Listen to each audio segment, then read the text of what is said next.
Darkness, the echo of distant drums. A flicker of firelight dances across cold alien stone. It was supposed to be a meeting of peace, a council to unite the galaxy. But on that day, in the heart of the Grand Hall, the galaxy lit the fuse of its own destruction. Footsteps, the heavy shuffle of guards. A human voice, calm yet defiant, echoing in a chamber filled with alien delegates. Ambassador Orion Hale stood unarmed. He came with no threats, no armies, only the promise of diplomacy. And they burned him alive. The sound of fire roars, muffled screams, gasps from the crowd. Then silence. The council thought it was a message. They were right, but not the one they intended. A slow, deep hum, like the engines of titanic warships stirring from centuries of slumber. Within hours, the skies of 100 worlds turned black. From the void, fleets older than their empires emerged. Humanity's wrath had no speeches, no warnings, only a single, final broadcast. Static crackles. A chilling human voice cuts through. We will not forgive. We will not forget. And we will not stop. The music swells into a pounding war march. The scene fades to the outline of Earth, haloed in fire. The spark that lit the stars on fire.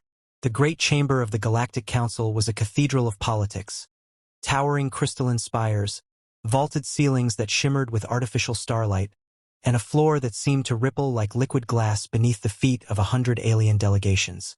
Here, peace treaties were signed. Here, empires were made or broken with a single word.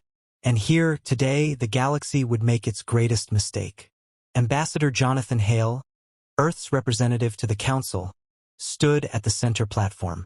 He was tall, composed, with the kind of stillness that came from years of negotiating between species that didn't even share the same concept of truth. His suit was pristine, his hands clasped behind his back, his gaze steady despite the hostile murmurs rippling through the chamber. It had been 3 days since the Karel incident, a border skirmish that had spiraled out of control when alien patrols claimed a human colony world had trespassed into their space. Jonathan was here to present the evidence. The Karel had fired first, and the humans had acted in self-defense. His words could have defused a war, but the Council never wanted peace. A deep gong resonated through the air. The presiding speaker, a towering insectoid from the ZRYTH Dominion, raised one claw. Ambassador Hale, your species stands accused of aggressive expansion, violation of Treaty Sector 14, and unauthorized military deployment. Do you deny these charges? I do, Jonathan said, voice clear and calm. And I can prove it. The colony was attacked without warning. My people, your people, the insectoid interrupted, have been nothing but a plague upon the stars since your arrival. Expansionists, predators, a danger to all. Jonathan's eyes hardened, but his voice remained measured. Then hear the truth before you pass judgment. But the judgment had already been decided. Across the chamber, a motion was passed, swift, silent, unanimous among the old powers. The council guards moved forward, armored in shimmering energy plating, carrying weapons designed for execution, not arrest. Jonathan didn't resist as they bound his hands. His gaze swept the chamber, meeting the eyes of the few who dared look at him. You don't want peace, he said softly, but the words carried like thunder in the silent room. You want to make an example of us. The presiding speaker clicked its mandibles. Humanity will understand its place. The guards dragged him toward the execution spire, a structure rarely used in modern times. It was a pillar of raw plasma energy contained in a crystalline sheath, instant, public, and irreversible. Even the most violent criminals were rarely executed here. It was too brutal, too symbolic. But today the council wanted a symbol. They wanted Earth to see. Jonathan was forced to his knees. The plasma hummed, bathing him in a hellish blue light. He closed his eyes, not in fear, but in a strange, calm acceptance. He knew the moment his signal went dark, the entire Terran Navy would know something had gone wrong. And they would come. The presiding speaker raised its claw for silence. For crimes against the peace of the galaxy, for acts of aggression unbecoming of a council member, the human species is hereby. Jonathan opened his eyes, and his voice cut across the chamber like a blade. You think this will end with me, but all you've done is light the match. The plasma flared. The air screamed. The last thing the council saw of Earth's diplomat was his unwavering stare as he was consumed in a blaze of white-blue fire. In the silence that followed, 100 alien delegates shifted uneasily. Somewhere, deep in their instincts, they felt it, a tremor they couldn't name. The Predator's gaze had not left them, even in death. 3 days later, edge of the Sol system, the Terran defense fleet hung in the darkness like a wall of steel and fire. Hundreds of ships, carriers, destroyers, frigates, stood in silent formation, their hulls painted matte black, their drives cold to avoid detection. In the command center of the flagship TSV Retribution, Admiral Elena Drake stared at the transmission from the Council. The execution footage had been broadcast across every network, every channel as a warning. She played it again. She made herself watch Jonathan's final moments. Again and again, until her jaw ached from clenching her teeth. The officers around her stood in grim silence. No one spoke. No one needed to. Finally, Drake turned to her operations chief. Send it. A single command was entered. A pulse signal burst from Earth's deep space network, encoded in a format older than the Council itself. Across the Sol system, shipyards came alive. Massive planetary cannons unfolded from hidden silos. Deep in the asteroid belt, Project Leviathan, long considered a myth, began to stir. The message was simple. Every Terran ship, every Terran soldier, every weapon humanity had ever built received the same order. War authorized. Full retaliation. No quarter. Far beyond the reach of human sensors, in the glittering spires of the galactic capital, the Council celebrated. They believed Earth would submit. They believed fear would keep the humans in their place. But among the newer, smaller nations, those who had seen humanity fight for them, trade with them, protect them, there was no celebration. Whispers spread through the streets, through military channels, through diplomatic networks. The humans had been insulted. The humans had been hurt. And no one in the galaxy, not even the oldest empires, knew what would happen when humanity stopped playing by the rules. In the dark war room of the Retribution, Admiral Drake stood before the fleet's holomap. Thousands of stars glittered in miniature, each one tagged with known Council territories. She reached out and marked one system after another in red. Not strategic, not random, personal. We hit them here, here, and here, she said. We burn their fuel lines, cripple their supply fleets, and shut down their gates. Then we take the capital. One of her captains spoke, voice low. Admiral, the Council will call it an act of war against the entire galaxy. Drake's lips curved, not into a smile, but something colder. They already made it one. The ashes that spoke louder than words. The Galactic Council chamber was never quiet. Even in the solemn moments between votes, its grand, spiraling tears hummed with the undercurrent of 1,000 whispered conversations and the faint rustle of ceremonial robes. But tonight, it was silent. The kind of silence that wasn't just the absence of sound. It was the presence of fear. The members sat rigid, their gazes fixed on the center podium where hours ago, the flames had devoured the human envoy, Ambassador Elias Kane, while the Council guards stood watch, impassive. The smell still lingered, acrid, unforgiving. High Speaker Vorik of the Kelthari broke the quiet, his deep, resonant voice echoing through the chamber. Let the record show.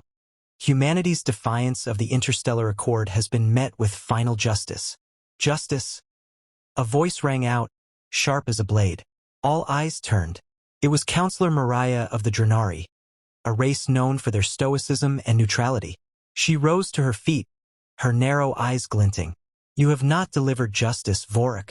You've lit a fuse, and I fear we've not the slightest idea how long it is before it reaches the powder. A murmur spread through the tiers, alien languages blending into a worried hum. Vorik waved a clawed hand dismissively. They are a backwater species, a child among civilizations. They have no fleets to rival ours. No colonies beyond their own star. Do you even know who you burned? Mariah snapped. Elias Kane was not just a diplomat. He was a decorated war veteran, a hero among his people. His death will not be quietly accepted. A delegate from the insectoid Cherry clicked its mandibles. If the humans retaliate, they will do so with teeth bared. They have a history of disproportionate responses. Some in the chamber scoffed. Others exchanged uneasy glances. Far across the void, on the orbital station Aegis Prime, the news had already reached the United Earth Defense Command. The transmission wasn't a polished council statement. It was raw footage, unfiltered, unedited. Someone, somewhere, had leaked it. The entire crew of Aegis Prime watched in stunned silence as the flames engulfed Kane. As his screams echoed through the chamber, as the council guards stood in disciplined stillness, the recording ended abruptly. No one moved. Finally, Admiral Rain Blackthorn stepped forward. Her voice was low, almost calm, too calm. Transmit to Fleet Command. Priority 1. No encryption. No delay. Message begins. The Council has committed an act of war. Prepare all battle groups. End message. Ma'am, one of her aides said cautiously, shouldn't we wait for the President's authorization? Blackthorn's eyes locked on him. No, because by the time politics catch up, the war will already be here. On Earth, President Marcus Duval stood at the Oval Command Desk, a war council already forming around him. The leaked footage had thrown the population into chaos. Crowds gathered outside the council's embassies across Earth and Mars, their chants shaking the walls. But it was the look in Duval's eyes that told the truth. This wasn't going to end with speeches. They think they killed a man, Duval said to his generals. But they set fire to something much bigger. We will not send them demands. We will not send them warnings. We will send them a message. He leaned forward, pressing his hands on the desk. If the Galactic Council wanted to see humanity's worst, they just bought front-row seats. In the Council's deep archives, sealed away in vaults even most delegates didn't know existed, sat the intelligence reports on humanity. Many were redacted, fragments from wars long before Earth had joined the interstellar stage. One such report, marked Classified Level Omega, carried a stark warning from an anonymous analyst. Humanity's greatest weapon is not its technology, nor its numbers. It is its capacity to take war personally. But the Council's leadership had long dismissed those old files as outdated paranoia. Back on Aegis Prime, Admiral Blackthorn summoned her senior officers. The holo display lit up with red markers across the Orion arm, each one a Council supply hub, patrol route, or listening post. We are not going to win this by matching their fleets ship for ship, she began. We'll take their ability to wage war away from them before they even understand what's happening. Her chief of operations, Commander Vance, frowned. Hit them where they don't expect? Blackthorn smirked. Exactly. We're not playing their game. We're about to write our own rules. She tapped a command, and the display shifted to show dozens of small, stealth-optimized warships. Earth's Ghost Fleet. Few outside the Defense Command even knew they existed. They've been laughing at us for being underpowered. Now they're going to learn what it means when we don't fight fair. Meanwhile, in the shadowed corridors of the Council's capital world, Mariah moved quickly, her every step echoing in the vast marble halls. She had just received a private transmission from a human contact, a friend she'd once called a rival during their diplomatic years. The message was short, but it chilled her to the bone. We are coming. Not for vengeance. For justice. Tell them to run. She didn't need to read between the lines. Humanity wasn't going to petition the Council. They were going to dismantle it. By the time the Council realized that human comms traffic had gone dark, no chatter, no transmissions, no detectable fleet movements, it was already too late. On the edge of Council space, 3 border outposts simply vanished. No alarms, no distress calls, just gone. High Speaker Vorik, still confident in the Council's military supremacy, dismissed the reports as isolated incidents. Perhaps they have fled. Perhaps their courage dies with their ambassador. But Mariah knew better. She looked out from the chamber's high balcony, across the glimmering cityscape of the Council's capital, and whispered to herself, No, Vorik, This is just the first whisper before the storm.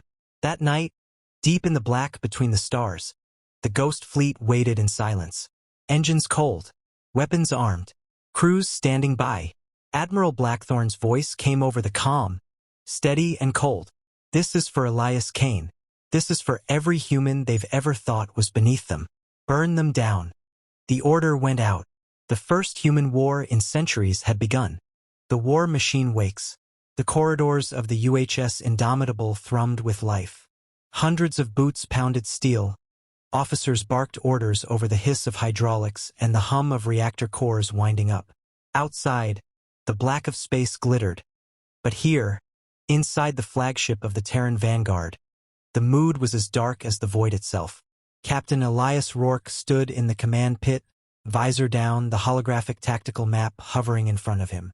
The Galactic Council's seal pulsed in red over Sol's outer defense grid. A mark of defiance from the aliens who thought they'd broken humanity's will. They made a mistake, Rourke said quietly. A big one, replied Commander Junove, his XO, her eyes scanning the readouts. Our fleets are rallying faster than projected. 72% of Earth's orbital yards are already producing warships again. 72%? Rourke's voice hardened. I want 100. We're not here to win a battle, Commander. We're here to make them fear the thought of ever touching a human again. They gave a slow nod. The Council thinks they've seen human warfare before. They haven't. The War Council. Across the Atlantic on Earth, the surviving members of the Terran Assembly gathered deep inside an underground fortress beneath Geneva. The chamber was a mix of political leaders, military brass, and shadow operatives, people who, under any other circumstance, would be debating trade or resource quotas. Now all discussions were about war. They burned one of ours alive, President Naima Chun said, her voice low but sharp enough to cut steel. In public, on their council floor, they wanted to send a message to the galaxy that humanity is weak, that we will not respond.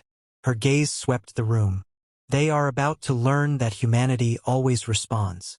The room was silent for a moment, until General Harlan Kane spoke up, the gravel in his voice carrying across the chamber. We have war doctrines the Council doesn't even know exist. Orbital kinetic platforms. Deep space hunter-killer swarms. Sleeper fleets hidden in dead systems. I say we bring them all online.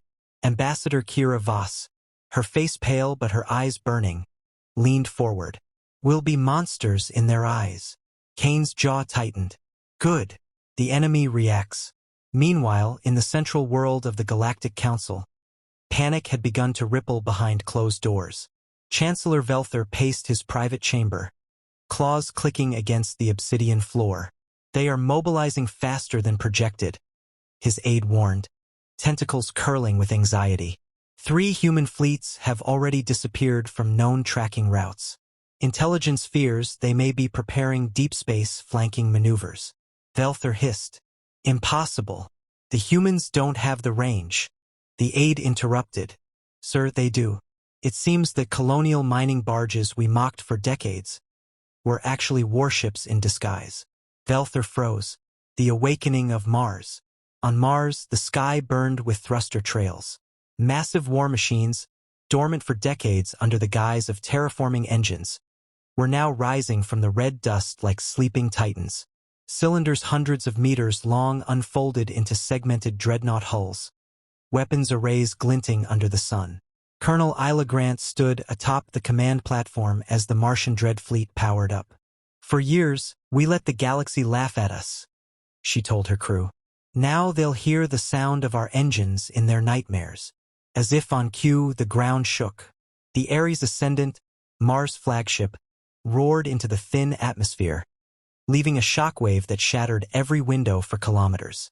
It was heading straight to the warfront. The plan. Back aboard the Indomitable, Captain Rourke laid out humanity's counterstrike strategy. Step 1. Disrupt the Council's faster-than-light relay network. Without their comms grid, their fleets would be scattered and blind. Step 2. Strike their shipyards before they could shift production to wartime levels. Step 3.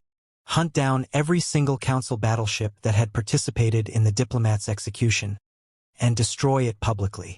This isn't just about revenge, Rourke said, voice low. This is about rewriting the galaxy's perception of humanity. When they see our flag, they'll remember this war. Commander Vey grinned faintly. And when we're done? When we're done, Rourke replied, the galaxy will whisper our name in fear. First blood. The first engagement came sooner than expected. A council patrol fleet, unaware of the Indomitable's location, drifted into the Kuiper expanse. They were confident, 10 heavy cruisers, each armed with the latest gravitic cannons. They had crushed rebel fleets before. They thought this would be the same. It wasn't. The Indomitable decloaked at 20,000 kilometers, its hull black as midnight. The ship's railguns fired first, kinetic slugs the size of buses tearing through the lead cruiser in seconds. The enemy barely had time to raise shields before missile barges followed, each warhead splitting into dozens of micromunitions. The battle was over in less than 3 minutes. But Rourke didn't stop there. Patch me into their comms, he ordered. When the surviving enemy ships hesitated, his voice cut through the static. This is Captain Elias Rourke of the Terran Vanguard. Tell your council. The war they started will end with their flames. The message. Hours later, a transmission went out across every known channel in the galaxy. It showed the wreckage of the council fleet burning against the black, human ships drifting through the debris like predators in a feeding ground. At the end of the broadcast, the Terran flag unfurled across the screen, and one line of text appeared. You burned one of ours. We will burn them all. The galaxy went silent. In the shadows of council space, some species began quietly withdrawing their support from the war. Others began strengthening their defenses. But for the first time in centuries, they were afraid. And on Earth, in Mars shipyards, and aboard every warship that bore the Terran flag, one truth had crystallized. Humanity was awake. The last council. The Galactic Council's main chamber had never been silent before. Not like this. Not with the weight of extinction hanging over it. Where once the air had thrummed with overlapping translations and political bluster, now it was thick with the sound of restrained breathing. Those present weren't debating, they were waiting. Waiting for the humans. Ambassador Viral of the Zelthari shifted uneasily in his seat, clawed fingers tapping against the polished obsidian desk. He had seen human war firsthand now, not through distant reports or propaganda, but from the bridge of a fleeing ship, where he'd watched human warships tear through the mighty fleets of the Council as if they were paper lanterns. He'd once mocked humans for their primitive aggression and emotional instability. He no longer laughed. The chamber doors boomed open. Every delegate flinched. The humans didn't march in. They arrived, like a shadow spilling across the floor.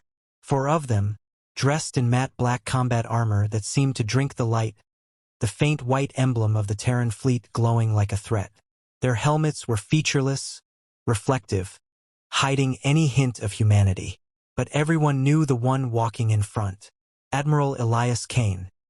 He had once been a diplomat himself, a man who'd shaken the hands of those who burned his friend alive in this very hall. Now, his handshake had been replaced with an iron fist. The translator systems hummed as Kane's voice filled the chamber. You called us uncivilized. You called us animals. Today, we decide if you live to regret those words. Murmurs rippled through the assembly. The Terroesis delegate, a serpent-like creature, slithered forward to speak. This war has gone too far. Kane cut him off. You burned a man alive on neutral ground. On our envoy mission. You did it in front of the galaxy's cameras. You expected us to do what? Send another diplomat. The silence that followed was suffocating. No one argued, not because they didn't want to, but because they had seen what arguing with humanity now cost. Kane gestured, and one of his armored officers stepped forward. A hollow projector activated in the center of the chamber. It was Earth, blue oceans, green continents, a glowing cradle of life. Then the projection shifted, zooming out. Hundreds, no thousands, of human warships hung in space around the holographic planet like an unblinking eye. This, Kane said, is a peace offering. If you want peace, you will sign our terms. If you don't, The image changed. The fleets moved. World after world appeared in the projection Council core planets, then disappeared in expanding spheres of fire. This, Kane continued, is not a threat. This is a guarantee. The hall of the Galactic Council was built to project authority, to intimidate anyone who entered. But today it felt small. A delegate from the Auric Dominion leaned forward. Desperate. What are your terms? Kane's visor turned toward him. 1. Dissolve the current council. It is no longer fit to govern. 2. Every species involved in the execution of Ambassador Holt will stand trial under our laws. 3. The Terran Federation will hold veto power over all major interstellar policy for the next century. 4. The burning of our Diplomat will be recognized as a war crime in the Universal Archives, taught to every academy and citizen as the day the galaxy learned to fear humanity. You ask for domination, the Auric roared. No, Kane said quietly. We offer mercy. The projection flickered, showing the burning remains of Kelvari's Prime, once the largest shipyard in the galaxy. Now nothing but ash and molten metal in space. This is what we do when we don't offer mercy. No one spoke after that. The delegates looked at one another, not for solidarity, but for survival. Each was calculating. Was it better to surrender now or be hunted later? Humanity had made the answer obvious. Viral swallowed hard, his voice trembling as he said, "We will sign." One by one the others followed. Not because they agreed, but because they feared. Kane's voice didn't rise, didn't gloat. It was cold, final. You have 72 hours to comply. Fail, and our fleets will burn your skies like you burned our envoy. The humans turned and left without another word. The chamber remained still for a long time after they were gone. The smell of ozone from the holograms lingered, mixing with the scent of fear. 3 days later, the council as it had been for centuries no longer existed. Its grand banners were stripped, its ruling crest replaced by the insignia of the Terran Federation. Trials began almost immediately. The galaxy watched, stunned, as once untouchable political elites were dragged in chains before human judges. Sentences were severe. Many never saw their homeworlds again. On Earth, the broadcast was met with grim approval. Humanity didn't cheer. They remembered Holt's screams too well. The war hadn't been about glory. It had been about a line that, once crossed, could never be uncrossed. Final address. 6 months after the Council's surrender, Kane stood before a galaxy-wide transmission. His face was bare this time, no armor, no helmet. Just a man with eyes like steel. You will hear many stories about humans in the years to come, he said. That we are warlike, that we are dangerous, that we are a threat. Some of those stories will be true. We do not deny it. But remember this, we do not start wars without reason. We do not burn cities without cause. When we are welcomed as equals, we offer friendship. When we are met with violence, we end it. Completely. He leaned closer to the camera. And if any among you think to test us again, remember Holt. The feed cut. Somewhere deep in space, in the quiet corridors of the Terran fleet's flagship, Admiral Kane stood alone, looking out at the stars. They weren't quiet anymore. Not to him. Not to humanity. The galaxy had learned the hard way. Humans didn't just survive wars. They ended them,